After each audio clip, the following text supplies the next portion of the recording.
A1 टेलिभिजनबाट प्रसारण भइरहेको दिउँसो 2 बजेको राष्ट्रिय समाचारमा आशा दाहालको नमस्कार।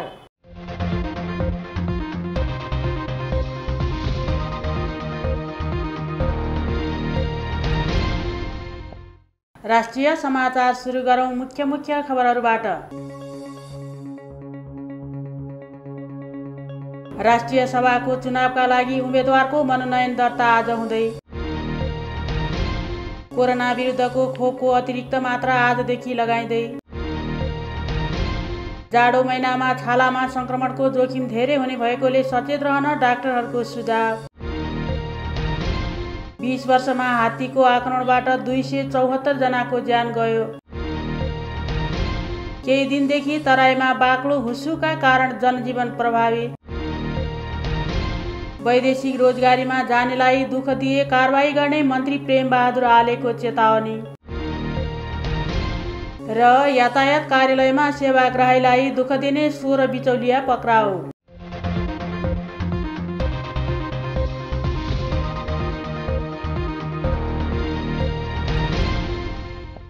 अब पालो विस्तृत राष्ट्रिय खबरको सुरुमा राष्ट्रिय सभाको चुनावका लागि उम्मेदवारको मनोनयन दर्ता आज हुँदै सम्बन्धी प्रसङ्ग।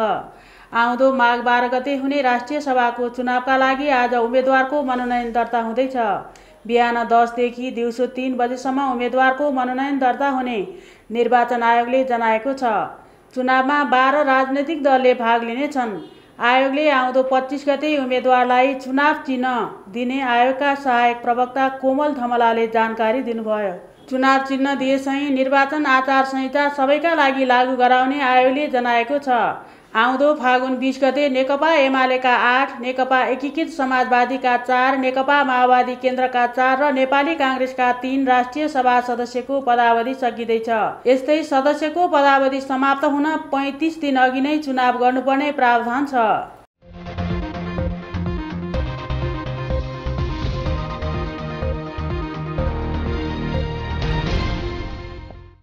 अब कोरोना विरुद्धको खोपको अतिरिक्त मात्रा आजदेखि लगाइँदै सम्बन्धी प्रसङ्ग।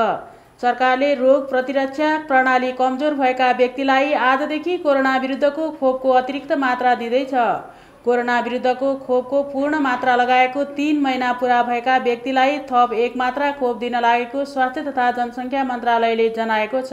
अतिरिक्त मात्रा खोप मध्यम तथा गम्भीर रूपमा रोग प्रतिरोधात्मक क्षमता कम भएका व्यक्ति, सक्रिय क्यान्सर पीडित, अङ्ग प्रत्यारोपण गरेका बिरामी, HIV भएका बिरामी र उपचारको क्रममा रोग प्रतिरोधात्मक क्षमता कम गराउने औषधि प्रयोग गरिरहेका बिरामीहरूले पाउने छन्।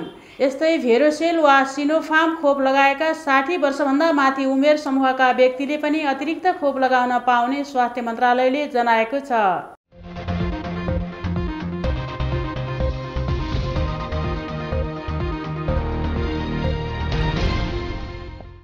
अब जाडो महिनामा छालाको संक्रमणको जोखिम रहेको सम्बन्धी प्रसङ्ग। जाडो महिनामा विशेष गरी छालामा संक्रमणको जोखिम धेरै हुने डाक्टरहरूले बताएका छन्। छालामा हुने सुखापनका कारण सोरायसिस, इथायसिस जस्ता रोग तथा संक्रमणका कारण लुत्तो जस्ता रोग बढी देखिने गरेको छ। चिसोबाट हुने एलर्जीका कारण धेरैलाई हातका औँला, नाक तथा कानमा बढी समस्या हुने हुँदा सचेत रहन डाक्टरको सुझाव छ। साथै प्रदूषण बढ्ने भएकाले पनि समस्या जटिल बन्न सक्ने पनि डाक्टरहरूको भनाइ छ। चिसोबाट हुने एलर्जीबाट दीर्घकालीन असर पर्ने भएकाले जोगिनुपर्ने डाक्टरहरूले बताएका छन्। सकेसम्म हातमा पन्जा लगाउने, खुट्टामा मोजासहित जुत्ताको प्रयोग गर्ने, छालालाई सुक्खा हुन नदिने तथा संक्रमण भइहालेमा जथाभावी औषधि प्रयोग नगरी विशेषज्ञलाई देखाउन पनि डाक्टरहरूको सुझाव छ।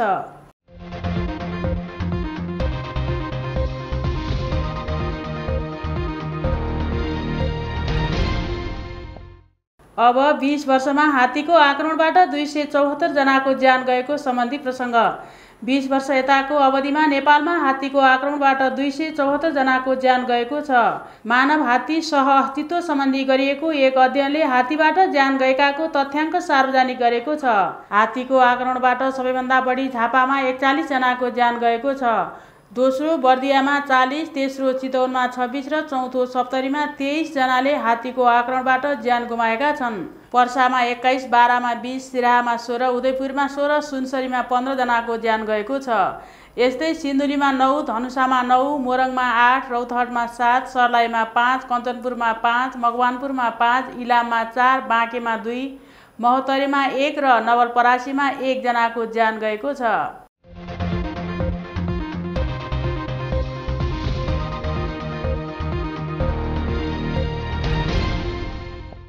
अब तराईमा बाक्लो हुस्सुका कारण जनजीवन प्रभावित भएको सम्बन्धी प्रसङ्ग। बाक्लो हुस्सु कुहिरोको कारण तराईका केही जिल्लाको जनजीवन प्रभावित हुन थालेको छ। तराईका केही ठाउँमा केही दिनदेखि घाम नै लागेको छैन। लगातारको बाक्लो हुस्सुका कारण जनजीवन कष्टकर बन्दै गएको छ। चिसो बढेपछि धेरैजसो ठाउँमा चोकमा आगो बाल्न थालिएको छ।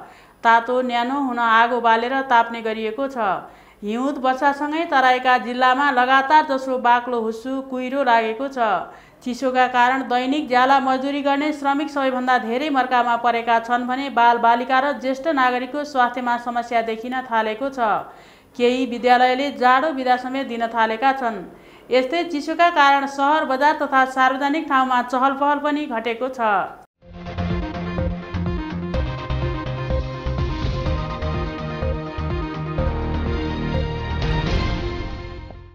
अब संस्कृति पर्यटन तथा नागरिक उड्डयन मन्त्री प्रेमबहादुर आलेको भनाई सम्बन्धी प्रसङ्ग। संस्कृति पर्यटन तथा नागरिक उड्डयन मन्त्री प्रेमबहादुर आलेले वैदेशिक रोजगारीका लागि विदेश जाने श्रमिकलाई त्रिभुवन अन्तर्राष्ट्रिय विमानस्थलमा अनावश्यक दुःख दिनेलाई कारबाही गरिने बताउनु भएको छ। मन्त्री आलेले वैदेशिक रोजगारीमा जाने नागरिककै कारण देशमा रेमिट्यान्स भित्रिएको र सोझा सिधा नागरिकलाई अनेकन बहानामा दुःख दिनु गलत भएको बताउनु भएको हो।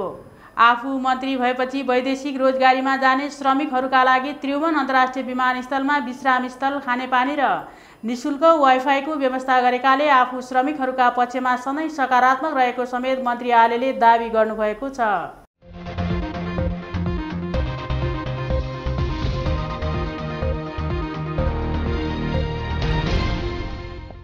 र खबरको अन्त्यमा यातायात कार्यालयमा सेवाग्राहीलाई दुःख दिने 16 बिचौलिया पक्राउ परेको सम्बन्धी प्रसङ्ग।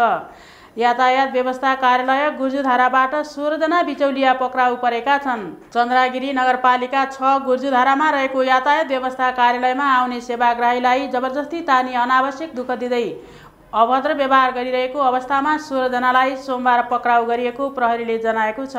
पक्राउ पर्नेमा काठमाडौँका सुबिन लामा, काठमाडौँकै सौरभ श्रेष्ठ, राजेश खड्गी, रवेन कार्की, अजय महर्जन र हरिकृष्ण पहाडी रहेका छन्।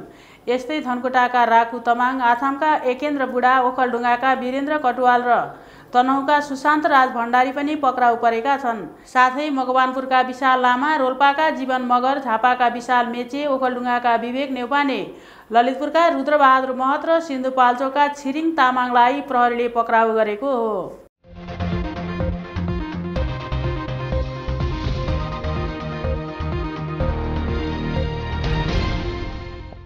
राष्ट्रिय समाचारको अन्त्यमा जाँदै मुख्य खबरहरू फेरि एकपटक।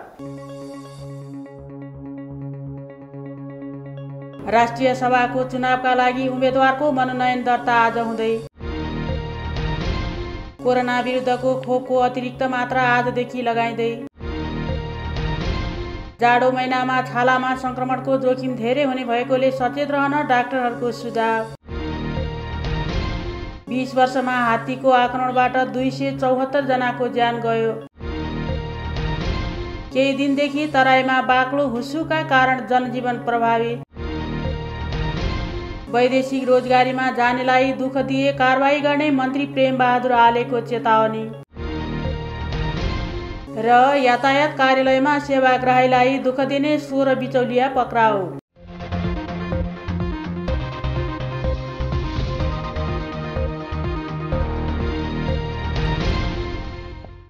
हवस् त अहिलेलाई राष्ट्रिय समाचार यति नै।